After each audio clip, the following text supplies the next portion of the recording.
Hello Year 12 and welcome to this week's lesson.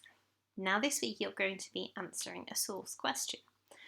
You're going to be answering the source question, how far could the historian make use of sources 1 and 2 together to investigate the opposition to the Bolshevik regime in the early 1920s? Now, remember you can probably cut out the vast majority of that very wordy question. Hone in on what we're looking for.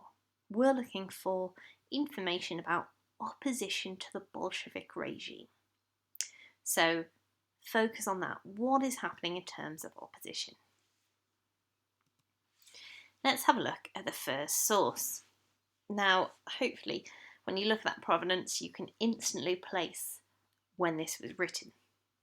It's written by the Kronstadt sailors during the Kronstadt mutiny in March 1921. So all your own knowledge should be now kicking in. Oh yes, I remember this is really important. It's opposition to war communism. It's the fact that these sailors were supposed to be the great heroes of the 1917 revolution and involved in the 1905 revolution. The fact that they've turned on the Bolsheviks shows just how bad Bolshevik rule really is. Now, let's have a read of the source. The power of the Tsarist police state has passed into the hands of the communists. They offer the workers the constant fear of falling into the torture chambers of the Cheka, which, in their horrors, exceed many times the police administration of the Tsarist regime. The glorious symbol of the workers and peasants, the sickle and hammer, have been replaced. The communist authorities use the bayonets and the barred windows to preserve the calm, carefree life of the new bureaucracy of communist commissars and officials. To the protests of the peasants expressed in spontaneous uprisings, and of the workers compelled to strike due to their circumstances, the communists answer with mass executions and bloodthirstiness. In this sea of blood, the communists are drowning all the great pledges and slogans of Labour's revolution. Here at Kronstadt, in the first stone of the new revolution has been laid to break the last restraints on the working masses and open a broad road for socialist creativity. This rebellion at last makes it possible for the workers to have their freely elected Soviets and turn the state trade unions into free associations of workers, peasants and intellectuals. At last, the oppression of the communist autocracy has been broken. Now, hopefully as you read that, you're highlighting little bits. What does it tell you about opposition? Now, I would highlight, first of all, on a first read through. Then I'd try and think, okay, so how can I sort of sort this, this information that I've highlighted here? Because it won't all be telling you the same thing about Bolshevik opposition. Some of it might be telling you about how much opposition there was. Some of it might be telling you about the aims of the opposition. Can you see 1, 2, 3 categories you would put your highlighted sections into?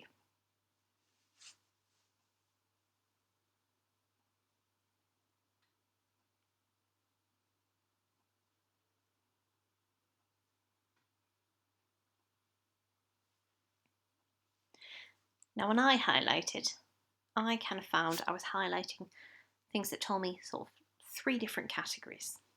Firstly, I found lots of my highlighting was about the nature and extent of this opposition. So anything that told me what the opposition looked like and how big the opposition was, I put that in a kind of group, a category together. Then I found I'd highlighted lots of bits about what the goal of the opposition was. So what is it that they wanted from the Bolsheviks? And then thirdly, I found I'd highlighted bits that showed how that opposition was dealt with.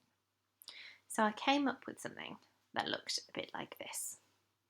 So we can see there that green is the goals of the opposition, red is the nature of the opposition, and purple is how that opposition was dealt with.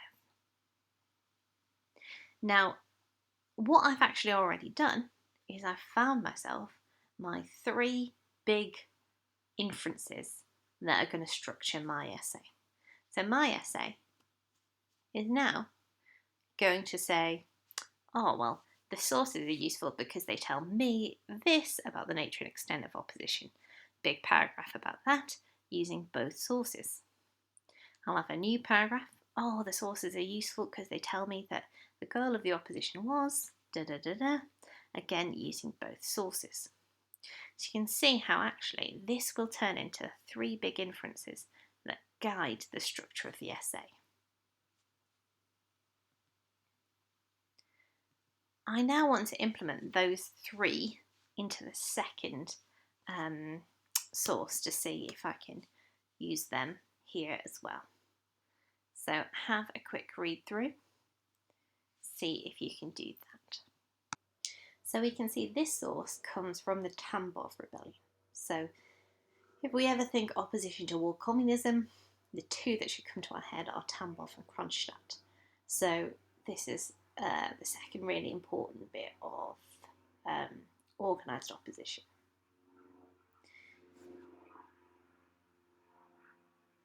Now I've had a go putting the source into the categories that I already made, and I found lots of them fit into the kind of nature and extent of the opposition.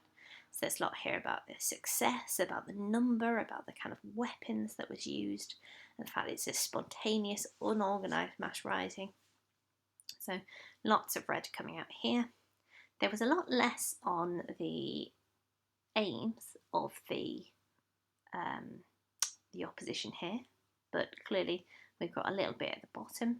Avenger of the downtrodden rights. So they feel their rights are downtrodden.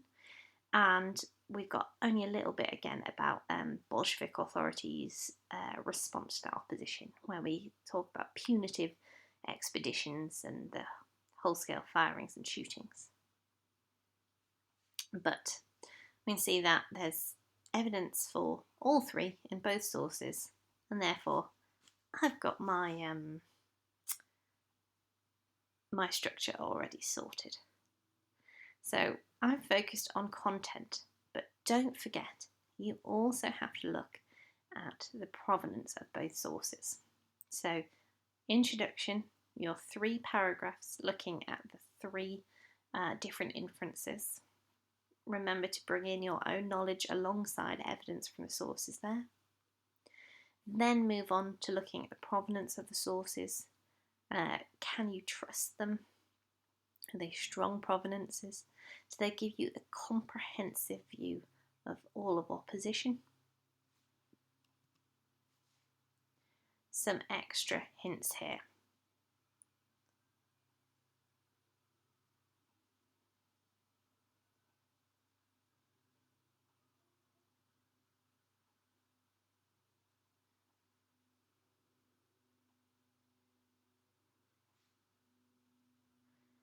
And my plan for the essay would look something like this. You don't necessarily have to do it in that way, but I think it's a helpful way to do it. Okay, do this in a timed manner, so 50 minutes. Keep it at 50 minutes. Don't go over, don't spend too long. And have a lovely week.